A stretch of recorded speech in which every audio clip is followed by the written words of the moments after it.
Thank you, everybody, so much for your patience. We are back online. All righty, I'll start from the beginning. Thanks again to Lighthouse and LitFest for having me. My name is Leah Fisher, and I'll be reading from my debut novel, The Cryptid Catcher, which is a humorous adventure novel for about 8 to 13-year-olds.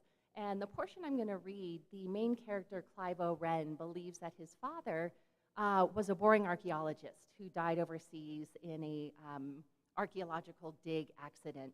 But he later has a stranger arrive on his doorstep telling Clivo that his father actually was a cryptid catcher, somebody who was trying to find legendary animals around the world in order to save the world. And Clivo, of course, doesn't believe this.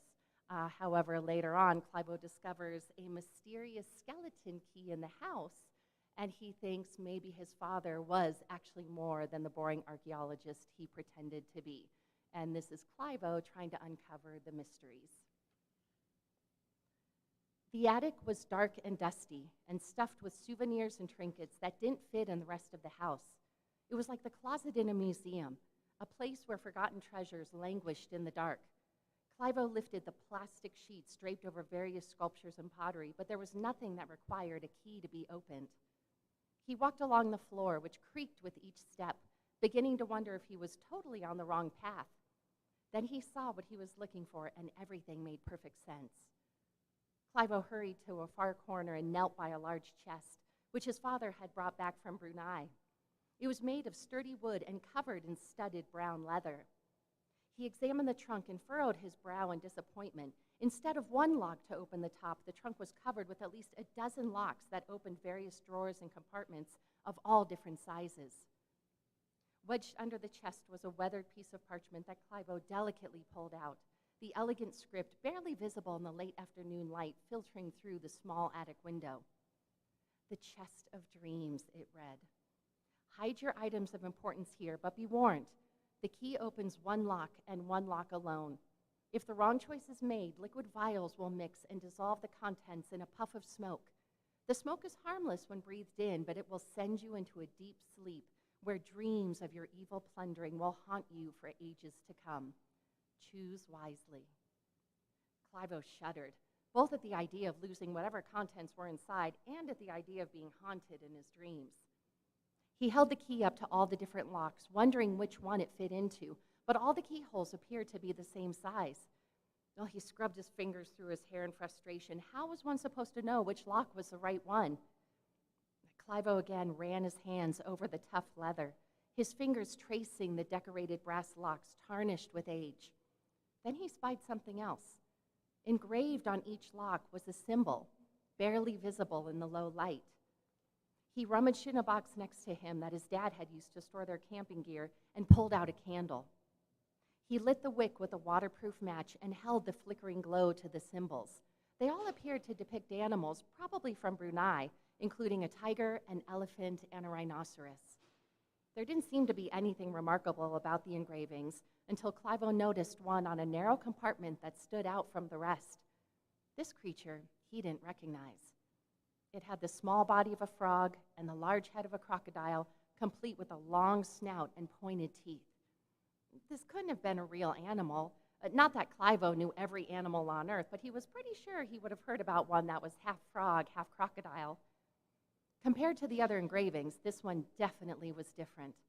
To boot, it might even be a cryptid, which furthered Clivo's conviction that this was the right drawer to unlock. He took a deep inhale and inserted the key into the lock.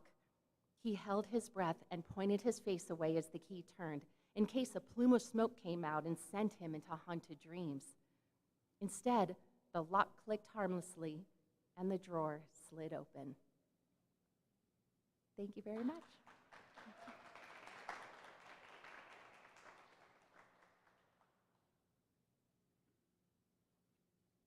That was fabulous. Thank you, Leah.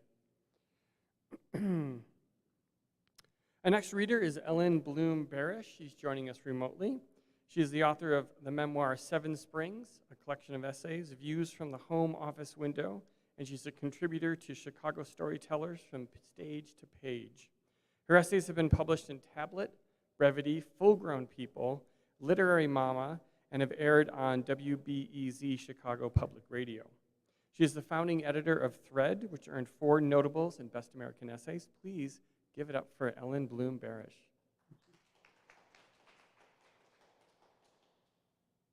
Thank you. I am so sorry that I'm not in Denver, but this is a decent plan B. So thank you so much for letting us out-of-towners read from our homes and various other locales. So this is the opening of my memoir, Seven Springs. And because it's the opening, it should hopefully be somewhat self-explanatory and hopefully be alluring and appealing. Every year between March and May, I feel a tug pulling me to the east. The pink and white dogwood trees, yellow forsythia bushes, and purple and red azaleas that bloom psychedelically in Philadelphia's spring lure. I long to leave the Midwest's bone-chilling landscape of gray that can hang on as late as June. And so I go. Returning to my hometown in spring has kept me close to family members and my 2 best friends from high school.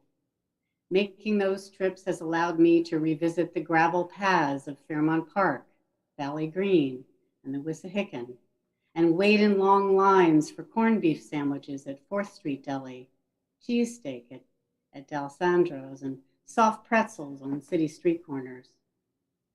But prior to every trip, in the midst of preparing and packing, I feel this tinge of foreboding, electrical activity in my nervous system that I previously chose to think of as excitement.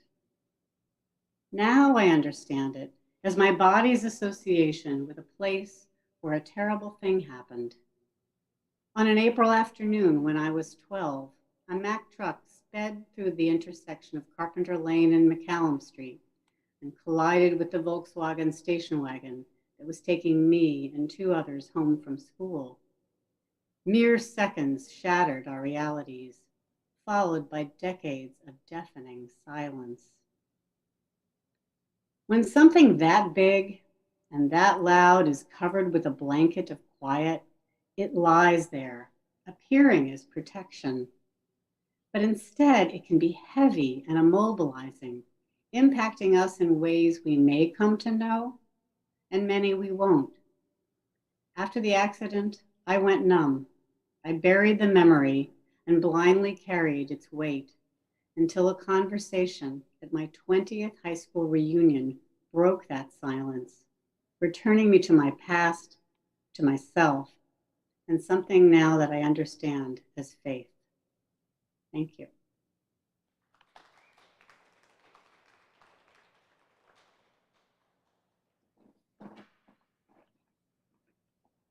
Thank you, Ellen. All right. What's that? We're good. Okay.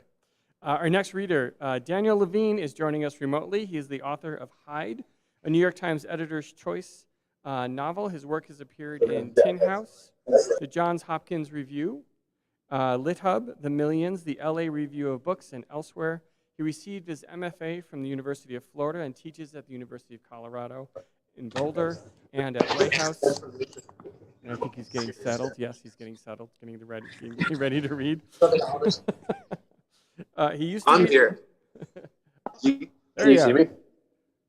He used to be a Boulder guy, but in July he's moving to the sticks of Longmont with his wife, cat, dog, and baby boy Sebastian. Give it up for Daniel.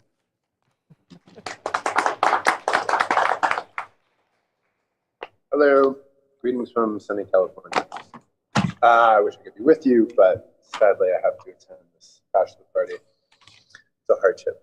I'm going to be reading from a new novel that I've been working on for many, many years. And I'm just going to start at the beginning. Having thrown her phone in the sea last night, Phoebe sleeps past 7. A thing she hasn't done since turning 30, a whole decade and change ago. Light wakes her. The glass cube of her bedroom is bathed in a strange orange, so much intenser than the rose gray she usually wakes to. This is the light of the world an hour from now, after she's swum her laps and worked the heavy bag, when the sun is about to break the mountain and a surreal glow fills the sky, when she stands by the bag, breathing, sweating, bewitched, almost optimistic, in spite of everything. This isn't the light of now. Everything's tilted this morning, off its axis.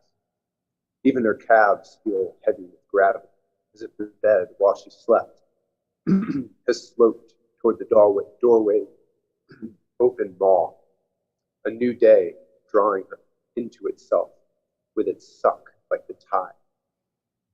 But not yet. Something to savor in this lawsuit of orange, to still be in bed at this lazy hour so far behind schedule. It melts into her like sugar medicine. Her life is so stringently regimented these days. Up at dawn, swim, train, work, train, try to be Hit's loving partner with whatever's left over. So orderly and consistent, because to skip a day is to let chaos in, so it seems. But it also feels good to say, fuck it, you've done enough. Whatever comes now, you're prepared for it or not. Her body is sore, her eyelids lapsed. She holds them open, not wanting to miss this amber glow staining the bedrooms with beams like the varnish of a violet. There aren't many more mornings like this left. Too many she's let slip through her fingers with presumptuous abundance. And now they're almost gone, this one's especially precious. All the more for knowing she has to be up mountaintop with a sheet of heat sharp. 7:15. She'd check her phone, but her phone's at the bottom of the bay. She'd ask Rex, but doesn't want to risk waking Hip. All the way over on the far side of the bed, Hip is sleeping angry, blankets yanked around her.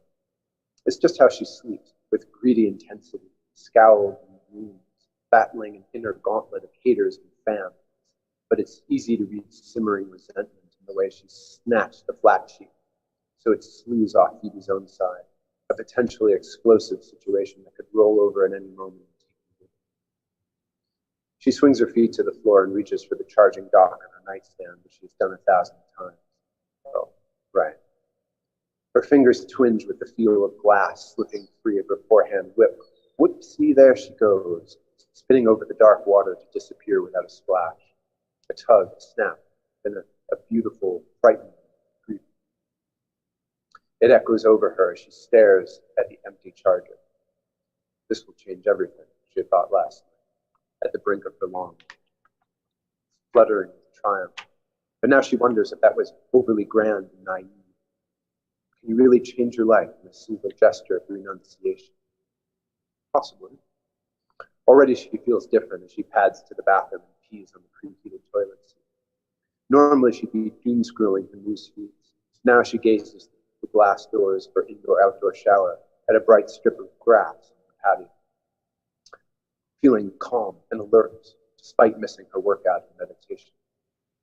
She's aware of the seat's warmth, the cool stone floor, the draining of her bladder, the pain in her shoulder blade, and the punch that busted open her old heavy bag last week, spilling its sand on the ground. She should have taken that as a sign, how close she was to really hurting herself or someone else. When she was young, she'd broken her hand stocking a refrigerator. She thought those days were behind her, but maybe they'd come back with this recent madness. Maybe all her training had been winding her up instead of settling her down. Maybe instead of her phone, she would have thrown away something. Wiping, standing, she considers a shower. She loves that outdoor shower. Its polished pebbles, its shrine of shampoos and body wash. But this would be pushing. March was probably having a shit fit on set already, firing text after text to the bottom of the sea. Thank you.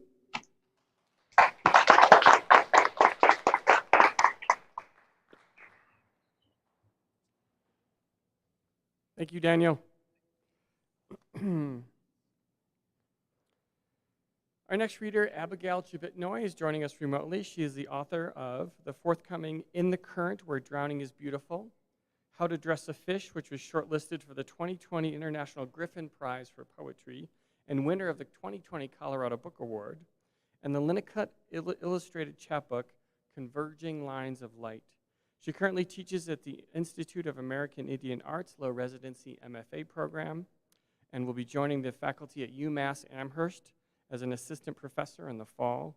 Abigail is a member of the Tangirnik Native Village in Kodiak. Please give it up for Abigail. Thank you so much. I'm so pleased to be able to join remotely, mostly because, as you might tell from the echo, we are in the middle of packing up our house here in the Northwest for our impending move.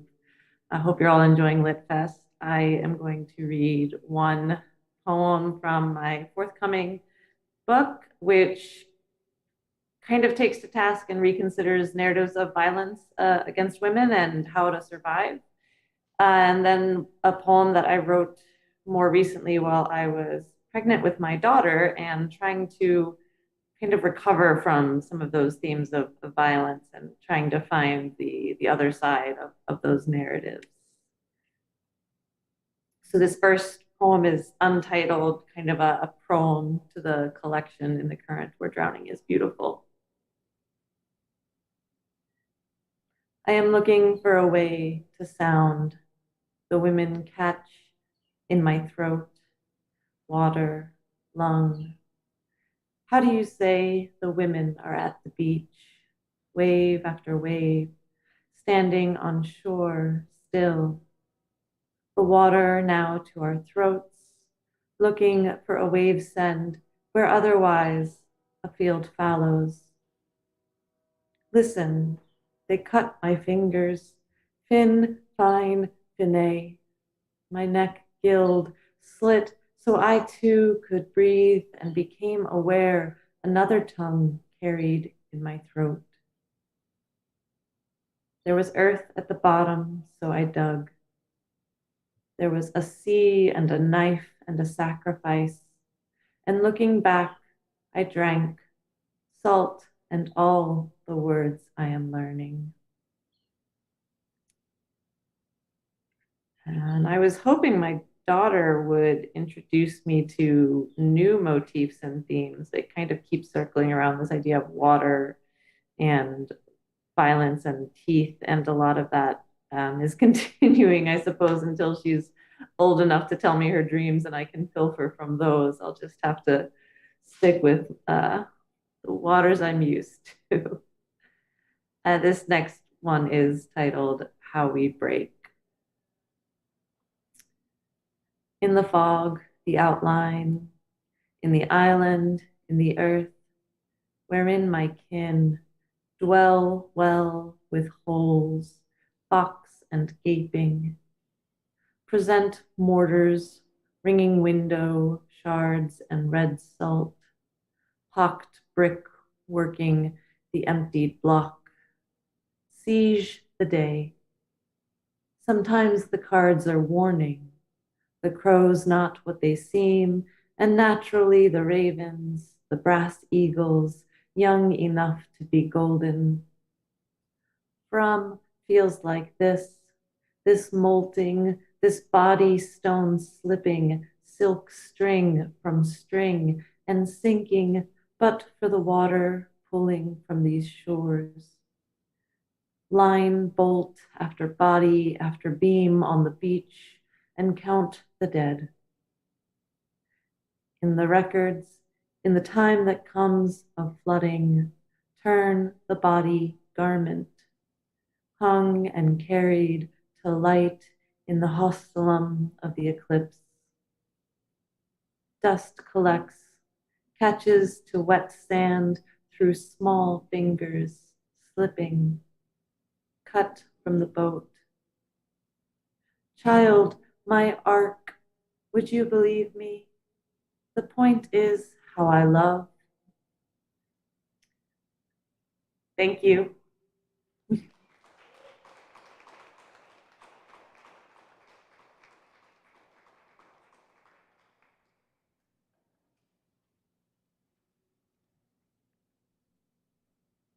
I got lost at the bookstores. Thank you so much. Okay, our last reader for the night, or at least for this event. Kimberly O'Connor is a North Carolina native who lives in Golden, Colorado. Her first book, White Lung, absolutely gorgeous book, is a finalist for the 2022 Colorado Book Award. Kim was Lighthouse Writers Program co-director, Lighthouse Young Writers Program Director. Yeah, that was hard. It didn't fit on your business card either for 8 years. She received an MFA from the University of Maryland in 2009, where she was a winner of both the Academy of American Poetry Student Prize and the AWP Intro to Journals contest.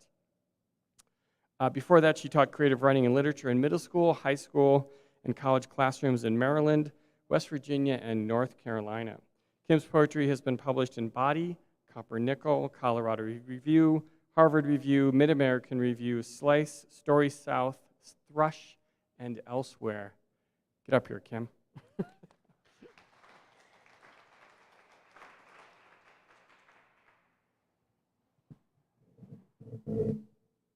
How's this? Good? Okay. Hi.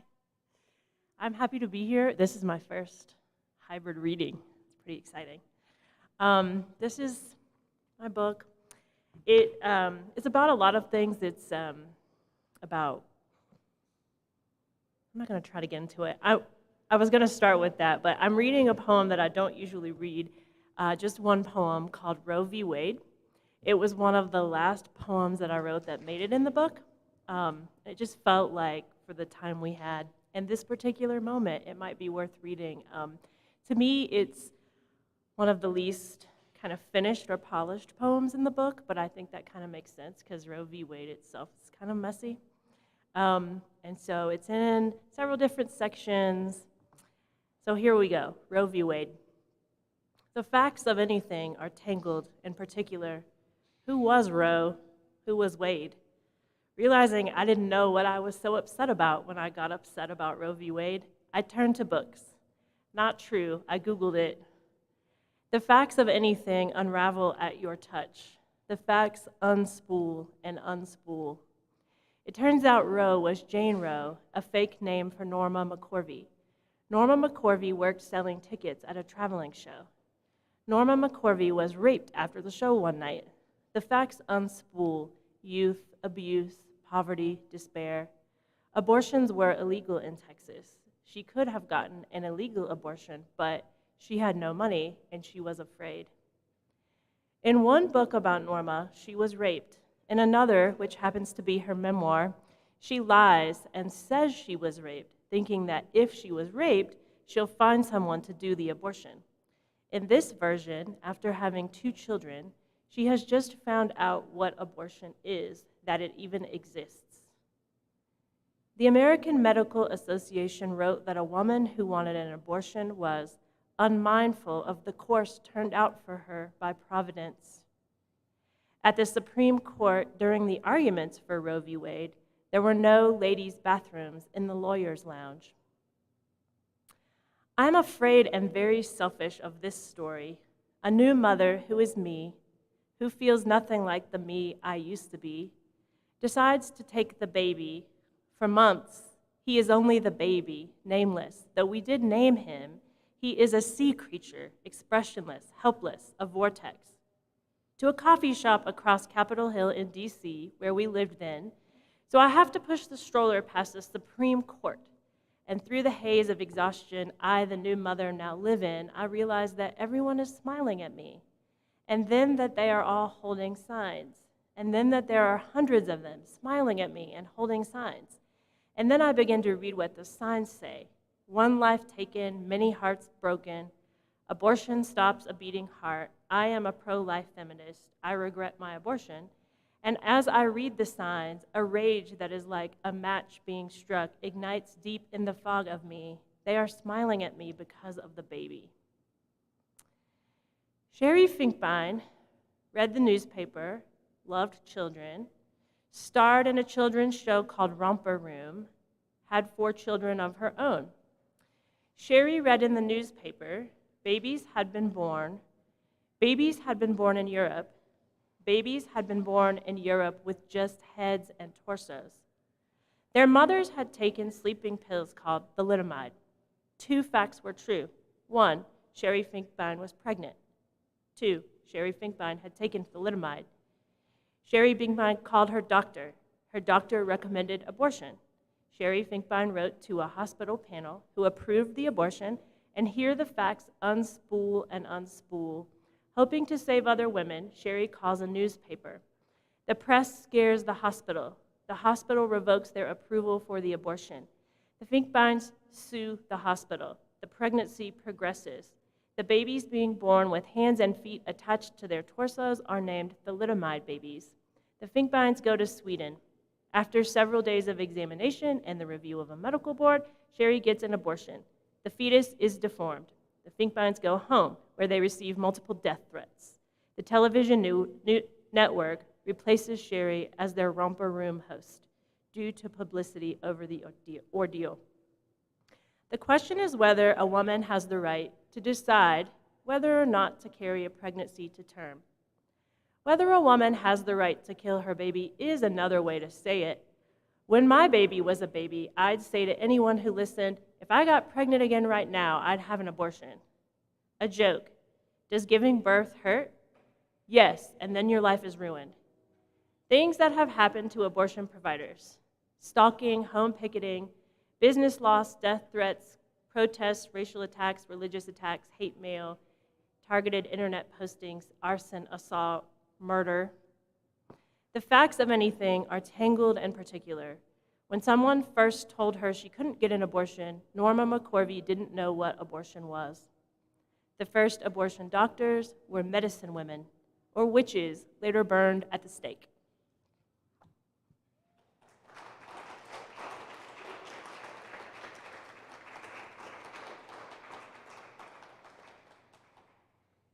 Oh man, the scope of that poem is just brilliant. There were really no women's bathrooms in the lawyer's lounge at the Supreme Court. Amazing. That is all of our readers. There are books available for purchase. Some are sold out. For example, Kim's book has been so popular this past week, it is sold out. But Kim has copies available. Do you take Venmo? Do you take crypto? Awesome. Or you can order them at Matter Bookstore and they will ship it to you. So thank you, everybody. Remember, stay tuned for 6 p.m., the Art Friends, the Pleasures and Perils of Writers Groups. And also, don't forget, drinks are free. Thank you so much.